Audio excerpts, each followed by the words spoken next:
Perkenalkan, saya Ajeng Mulyasari. Saya adalah dosen dari Sekolah Tinggi Ilmu Keguruan dan Pendidikan Syekh Mansur. Dan saya tergabung dalam Homebase Program Studi Pendidikan Guru Sekolah Dasar. Saya akan menjelaskan mengenai teknik perkuliahan yang saya lakukan pada salah satu mata kuliah yang saya ampuh, yaitu Manajemen Berbasis Kelas dengan bobot 2 SKS. Dengan menggunakan teknik DIA, Delivery, Interaction, and Assessment.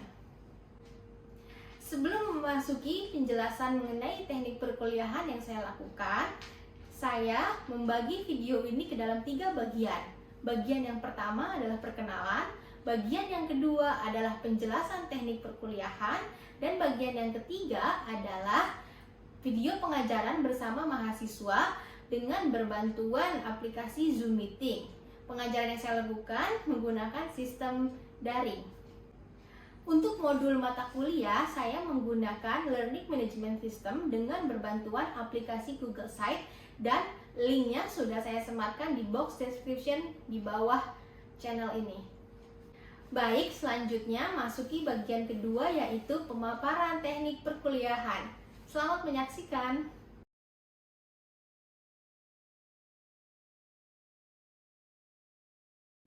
Bagian ini saya akan menjelaskan mengenai teknik perkuliahan yang saya lakukan pada salah satu mata kuliah yang saya ampuh di semester ini, yaitu Manajemen Berbasis Kelas. Saya sudah membuat poster terkait tentang penjelasan teknik perkuliahan saya untuk memudahkan membacakan dan melihat mapping dari teknik perkuliahan yang saya buat. Saya mengawali penjelasan ini dengan deskripsi mata kuliah. Mata kuliah ini bernama Manajemen Berbasis Kelas, dan ini bertujuan untuk memberikan pengetahuan serta kemampuan kepada mahasiswa PGSD mengenai konsep-konsep ilmu manajemen dalam mengelola kelas. Karena pengelolaan kelas ini sangat penting sekali bagi seorang calon guru dan guru ketika menghadapi siswa dan pembelajaran. Mata kuliah ini merupakan mata kuliah wajib yang harus diambil oleh seluruh mahasiswa dan bobotnya sebesar 2 SKS. Dan dalam mata kuliah ini akan membahas mengenai konsep dasar pendekatan dalam pengelolaan kelas, strategi pengelolaan dan lingkungan belajar, pembinaan kedisiplinan dan perilaku siswa, penciptaan iklim kelas, dan hambatan-hambatan dalam manajemen kelas. Selanjutnya, strategi pembelajaran yang saya terapkan adalah saya menggunakan metode ceramah dan juga interaktif. Lalu saya juga menggunakan diskusi. Diskusi ini saya bagi menjadi 2, ada small group discussion, di mana beberapa mahasiswa dikelompokkan untuk mengkaji dan menganalisis satu materi, dan juga yang kedua ada forum group discussion, di mana satu mahasiswa mempresentasikan hasil dari temuan-temuan dan analisisnya, lalu nanti mahasiswa lain yang bertugas sebagai audiens akan mengomentari dan juga memberikan masukan. Selanjutnya adalah belajar secara terstruktur dan mandiri, pembelajaran kolaboratif, lalu project based learning, dan juga discovery learning. Kedua metode yang terakhir bertujuan untuk menghasilkan produk dan membuat mahasiswa lebih aktif ketika mereka sendiri yang kenali masalah-masalah yang terjadi dalam manajemen berbasis kelas. Selanjutnya, kemampuan yang dicapai oleh mahasiswa, ini kemampuan khususnya adalah mahasiswa mampu menerapkan konsep tentang karakteristik pendekatan dalam pengelolaan kelas, strategi pengelolaan lingkungan kelas. Yang kedua, mampu menganalisis, merekonstruksi, dan memodifikasi pembinaan disiplin dan perilaku, penciptaan iklim kelas, hambatan-hambatan dalam manajemen kelas. Dan yang ketiga adalah mampu merancang dan tata kelola kelas. Di sini nanti mahasiswa membuat maket dan mereka akan memposisikan bagaimana tata kelola kelas yang mereka inginkan. Lalu di sini saya sudah membuat peta analisis pembelajaran untuk menjelaskan bagaimana apa fokus mata kuliah yang saya terapkan. Baik, di sini dimulai dari pertemuan pertama, mendefinisikan dan arti dari konsep manajemen dalam pendidikan yang berkaitan dengan manajemen berbasis kelas. Lalu di sini ada mengidentifikasi implementasi manajemen berbasis kelas. Lalu di pertemuan ketiga ini ada mendefinisikan pengertian dan konsep dasar pengelolaan dalam manajemen kelas. Lalu di pertemuan keempat dan kelima ada menjelaskan dan mendemonstrasikan pendekatan dalam menguraikan dan membuat manajemen kelas. Lalu menjelaskan pengelolaan lingkungan belajar yang efektif. Setelah itu ada UTS di pertemuan ke-8. Di pertemuan ke-7 sebelum UTS itu ada pengaturan ruang kelas dan mampu mendemonstrasikan rancangan ruang untuk menciptakan lingkungan belajar yang efektif. Setelah itu UTS.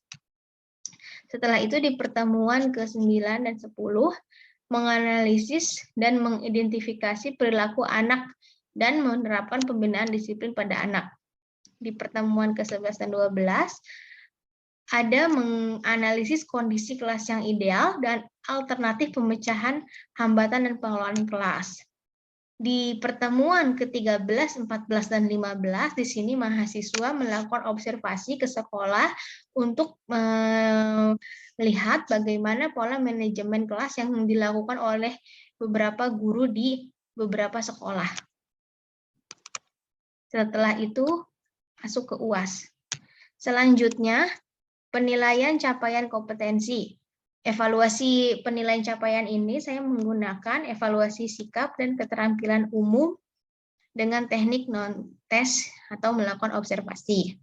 Lalu ada lagi evaluasi pengetahuan dan keterampilan yang dilakukan dengan tes meliputi tes formatif, pre-tes, post-tes, dan kuis, tes sumatif, UTS, dan UAS. Penilaian juga dilakukan melalui tugas struktur dan tugas praktikum. Nah, tugas-tugas yang digarap oleh mahasiswa itu ada membuat paper, review pembelajaran setiap pertemuan, membuat produk market, membuat PowerPoint, dan observasi lapangan. Lalu bobot penilaiannya, di sini ada sikap, kerjasama, kejujuran, etika, dan disiplin sebesar 20%. Lalu pengetahuan kognitif, di situ ada kuis, tugas struktur, UTS, dan UAS 40%. Dan juga keterampilan unjuk kinerja dan juga presentasi sebanyak 40%. Sistem yang saya lakukan itu saya menggunakan Siakar STKIPSM Mansur, lalu pakai Google Classroom untuk mengumpulkan tugas, pakai Zoom Meeting ketika sedang blended learning, dan juga untuk melihat modul dan materi-materi yang saya tampilkan, saya menggunakan Google Site. Itulah penjelasan saya mengenai teknik pembelajaran yang saya lakukan dalam mata kuliah manajemen berbasis kelas. Terima kasih. Nah, ini materi tentang penataan ruang kelas. Nah, ini kebetulan beberapa dari kalian sudah menjadi guru ya. Ada Iman, ada Ani, ada Siva, ada Holid, ada itu apa tuh Rahman ya. Kalian mungkin hampir setengahnya itu sudah menjadi seorang guru. Nah, di sini bisa langsung kalian praktekkan materi hari ini ke dalam kelas kalian. Ya, ke dalam kelas kalian bisa kalian langsung praktekkan nih. Di sini kan Ani, Iman, wali kelas belum kalian? Belum. Ya, belum, hanya tapi guru belajar. Bisa men-share ataupun bisa saat bagian kelas kalian bisa digunakan ya, walaupun kalian bukan wali kelas, tapi pas bagian pembelajaran kalian bisa praktekkan gitu kan, bagaimana mengelola ruangan kelas yang efektif. Nah, untuk apa namanya tadi, penataan ruang kelas ini itu adalah bagian dari pengelolaan kelas. Ya. Kemarin kan Ani ya presentasikan mengenai pengelolaan lingkungan kelas. Nah, salah satunya adalah dibuktikan dengan cara melakukan tata ruang kelas. Apa sih kepentingannya? Ya, kalian bisa membacanya di sini. Penataan ruang kelas itu ada melakukan penataan tempat duduk, merupakan suatu usaha yang dilakukan oleh penanggung jawab kegiatan belajar mengajar. Penanggung jawab kegiatan belajar mengajar di sini yaitu adalah seorang guru, baik itu guru mapel, guru wali, ya. Iya, Bu. Nah, di sini penanggung jawab KBM ini membantu dengan maksud agar dicapai kondisi optimal sehingga kegiatan belajar mengajar ini diharapkan semaksimal mungkin. Oke, sebelumnya mungkin kita flashback dulu ya ke materi-materi yang sebelumnya. Biasanya pasti kalian kalau udah libur lama seperti ini pasti lupa kan ya sama materi-materi yang lalu-lalu gitu kan. Oke, materi yang kita flashback ke materi yang mengenai pengelolaan kelas ya. Itu mau tanya ulang nih, apa masih ingat apa enggak nih? Pengelolaan kelas itu kan bagian dari manajerial kelas ya. Nah, kenapa sih seorang guru itu harus melakukan pengelolaan kelas? Agar ketika pembelajaran lebih efektif gitu, Bu. Lebih efektif ya. Kalian kalau misalkan tidak diatur, tidak direncanakan, tidak disusun, tidak dikonsep saat melakukan pembelajaran, apakah itu akan mencapai ke pembelajaran yang efektif tidak? Tidak, Bu. Tidak. Iya, apalagi ngajar di tingkat SD gitu, Bu, kelas bawah ya. Masya Allah itu kan mereka kan kitanya harus benar-benar gitu, Bu, merancang tempat duduknya itu tuh. Kalau enggak kan mereka nanti ngeganggu temennya lah, apanya gitu, Bu. Jadi emang dari kitanya harus benar-benar mempersiapkannya gitu, Bu. Betul sekali. Nah, betul sekali. Ani ini ya, sayangnya Siva ini ya, apa namanya, sinyal lagi buruk padahal di sini Siva juga salah satu guru ya. Nah, di sini pengelolaan kelas itu bukan, jadi seorang guru itu ngajar bukan hanya menyampaikan materi utamanya, bukan hanya itu ya, tetapi juga bagaimana si materi itu sampai kepada peserta didik. Nah, salah satunya adalah melakukan apa bahasa ibu teknik ya, alias teknik-teknik rahasia seorang guru. Kalau materi itu sekarang apalagi sistemnya adalah literasi digital ya. Anak SD, anak TK, balita pun ya, batita itu sudah sudah mengetahui bagaimana mengakses internet, bagaimana mencari informasi melalui internet. Iya, Bu, melalui YouTube.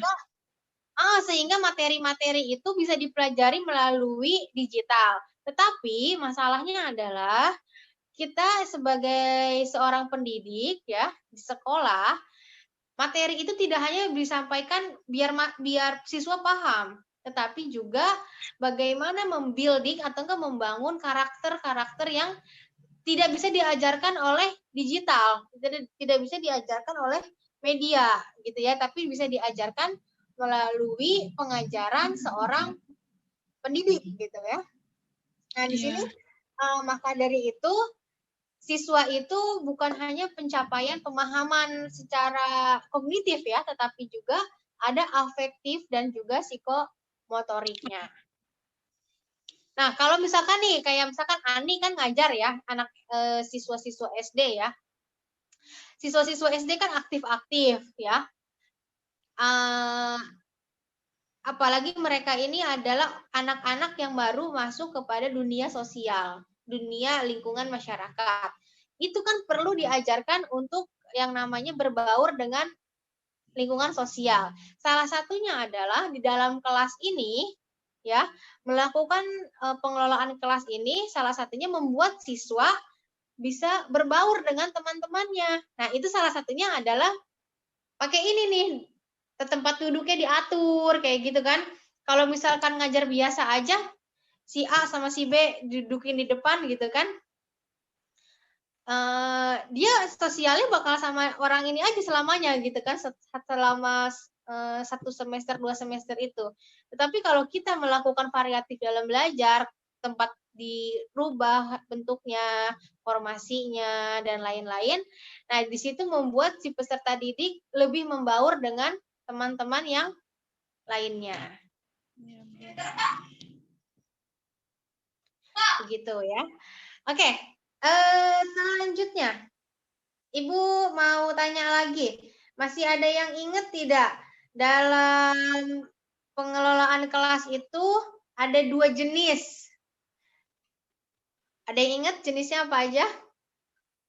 Sebelum melakukan pengelolaan kelas itu ada 2 jenis pengelolaan kelas. Nah, di sini Ibu ada beberapa contoh. Nah, ke sini aja langsung ya. Karena ini sepertinya mau mati 10 menit lagi ya. Nanti kita lanjut lagi kalau ini mati ya. Nah, problematika penataan ruang kelas. Kenapa sih mungkin kalian pernah ngelihat ada guru yang tidak mengkondisikan kelasnya dengan baik. Kelas berantakan, murid bolak-balik nggak sesuai tempat duduk ya, jalan ke sana, jalan ke sini, lempar situ. Tapi guru tetap ngajar aja gitu kan. Ada kan yang seperti itu ya.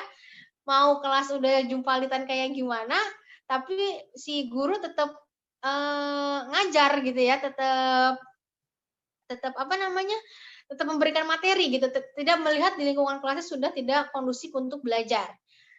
Nah, di sini apa sih problematikanya? Menata lingkungan belajar pada hakikatnya melakukan pengelolaan lingkungan belajar. Lingkungan belajar harus menarik dan mampu membangkitkan gairah belajar serta menghadirkan suasana yang nyaman untuk belajar. Yang masalahnya adalah guru kenapa tidak bisa melakukan penataan ruang kelas? Karena di situ guru tidak menyadari bahwa lingkungan belajar itu akan menarik dan mampu membangkitkan gairah siswa dalam belajar. Beberapa guru mungkin tidak menyadari bahwa membentuk lingkungan yang menarik akan membentuk minat siswa yang menjadi semakin nyaman dan semangat dalam belajar. Oke, next ya. Nah, ini nih, peran guru apa sih dalam penataan ruang kelas? Peran guru dalam menata ruang kelas. Mengorganisasikan kelas. Mengorganisasikan kelas ini artinya si guru harus, biasanya kan ada membentuk KM kayak gitu ya. Wakil KM, bendahara, sekretaris. Nah, ini adalah melakukan pengorganisasian dalam kelas. Jadi nanti siswa itu bertanggung jawab ya, Neng ya, di dalam kelas itu. Jadi itu milik mereka gitu kan. Gurunya ada yang kayak gitu. Iya, Bu. Jadi si gurunya yang membantu. Si gurunya ada yang itu, Bu. Iya, si gurunya apa tadi, Neng? Ada yang membantu. Ada yang membantu, betul. Kalau misalkan gurunya ada halangan atau apa kan, kalau udah diorganisasikan kan kelasnya itu kan jadi mudah ya. Atau enggak ada yang sakit, ada bendahara kayak gitu. Dan ini belajar siswa bertanggung jawab memainkan peran kecil dalam masyarakat. Bahwa dalam masyarakat itu ada pemimpin ya kan, ada organisasi lah dalam masyarakat. Nah, ini dibentuk dalam kelas. Guru dalam pengaturan tempat duduk. Nah, siapa nih di sini kalian? Waktu SD itu kalau misalkan duduk sampai 2 semester sama orang yang sama, nggak pernah dirubah. Cung, karena udah nyaman sama itu, jadi terus sama itu. Semuanya mungkin ya. Nah, sebenarnya ini adalah hal yang tidak boleh dilakukan. Kalau kalian jadi guru nggak boleh kayak gini. Jadi pertama anaknya itu harus ditukar-tukar ininya ya, tempat duduknya digilir gitu kan, dari depan ke belakang kayak gitu ya. Dan juga posisi duduknya jangan seperti itu bentuknya ya. Nanti Ibu akan liatin posisi-posisi duduk yang seperti apa model-modelnya ya. Peran guru dalam pengaturan alat-alat pelajaran. Nah, di sini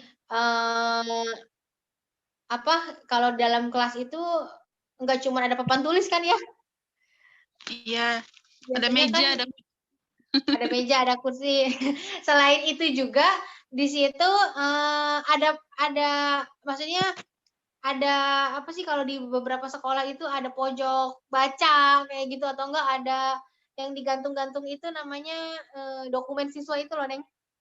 Oh iya, Bu. Portfolio ya. Jadi ya, hasil karya siswa itu. Hasil karya siswa kayak gitu. Nah, di sini adalah bentuk organisasi dari seorang guru. Dan di situ si guru menata ya. Jadi nanti siswa ini bisa mereview nih pembelajarannya, atau juga memajang alat pembelajaran. Memajang alat-alat pembelajaran, jadi siswa bisa menggunakan dan juga bertanggung jawab memelihara gitu ya, kalau itu adalah milik mereka. Nah, selanjutnya adalah peran guru dalam pemeliharaan keindahan ruang kelas. Nah, adanya namanya piket ya. Ada yang namanya piket di sini. Selain itu, piket ini juga tidak hanya diserahkan kepada murid aja, udah sesuai dengan jadwal piket kalian aja, tapi seorang guru juga harus menata ya, menata keindahan dan memantau keindahan dari kelas. Jadi kalau misalkan kalian melihat nih siswa udah piket tapi nggak bersih, diajarin dong, dikasih contoh dong gimana sih caranya yang indah itu gitu kan. Jadi jangan ya udah deh gimana kalian aja, kan ini kelas-kelas kalian kayak gitu. Tidak seperti itu ya. Seperti di sini ada tugas buat kalian ya. Jadi nanti kalian silakan melakukan diskusi selama 15 menit dengan teman kalian mengenai ini analisis tempat duduk ya, tempat duduk, analisis tempat duduk. Jadi di sini ada beberapa model tempat duduk.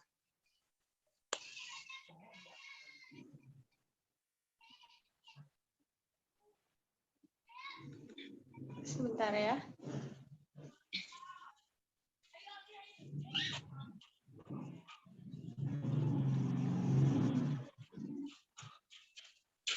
Oke, ini kondisi ini ya, real. Ini ada contoh realnya, di mana penataan ruang kelas yang indah ada di PPT kalian. Nanti bisa kalian analisis dan kalian bandingkan gitu ya dengan konsep yang kalau kalian jadi guru tuh maunya kayak gimana sih. Nah, ini salah satu contoh dari kelas yang ideal, di mana rapi, portofolio terpajang rapi, hasil karya siswa juga terpajang rapi, terus kelasnya bersih, terus posisi duduknya juga rapi ya. Jadi siswa ini siap belajar. Oke.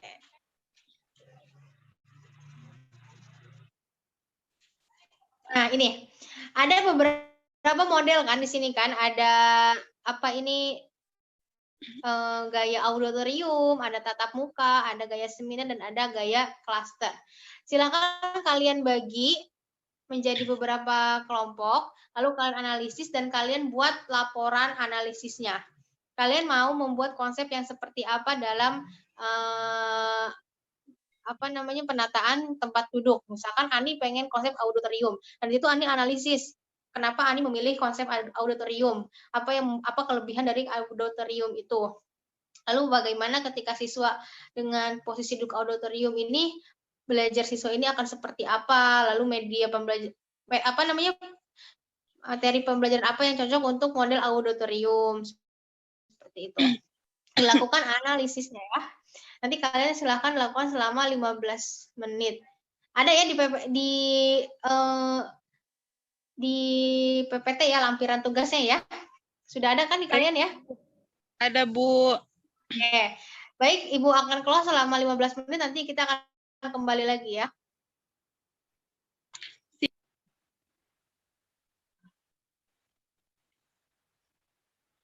Oke, mahasiswa, sudah 15 menit. Hasil laporan kalian yang sudah selesai berapa orang laporannya? Aku Bu, Cung. Aku sama Ini si ya, udah. karena sudah kita tadi terlewat ya, kita agak ngaret sedikit ya. Maka dari itu kita lanjutkan di pertemuan selanjutnya diskusinya dengan langsung masuk ke materi yang baru ya. Baik, Bu. Oke, jangan lupa laporannya kalian dirapihkan, dikirimkan ke email yang biasa ya, drop your text itu. Silahkan kalian kirimkan ke sana. Analisisnya minimal 5 sampai 7 lembar deh ya, 5 sampai 7 lembar dengan konsep yang kalian buat. Oke. Oke, sebelum penutupan nih, apakah ada yang ingin ditanyakan? Kalau tidak ada, kita akan closing. Ibu pengen izin bertanya, Bu. Oke, Ani, mangga. Kan ya, di dalam suatu kelas itu, selain tadi kita menata ruangan kelas yang efektif untuk belajar nih ya, Bu ya. Terkadang tuh siswa juga kan ada yang ibaratnya kayak gimana ya? Misalnya dia lagi punya masalah nih gitu tuh, dan sehingga tidak terkondisikan gitu tuh Bu. Misalnya kita udah menata ruangan kelas yang rapih nih, menurut kita itu bakal baik-baik aja ya. Ternyata si siswanya itu sedang mempunyai permasalahan gitu Bu ya. Terus bagaimana sih cara kita mengatasi permasalahan yang dialami siswa itu di dalam kelas gitu Bu? Karena kan nggak mungkin waktu kita dipakai buat memperbaiki si kondisi siswa gitu, Bu. Kira-kira Ya. bagaimana ya?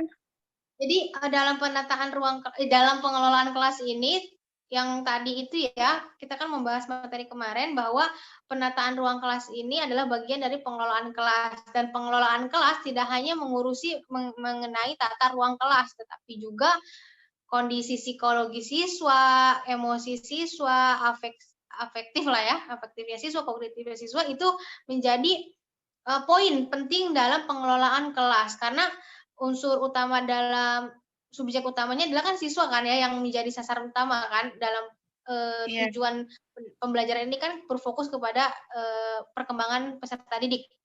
Maka dari itu peserta didik ini adalah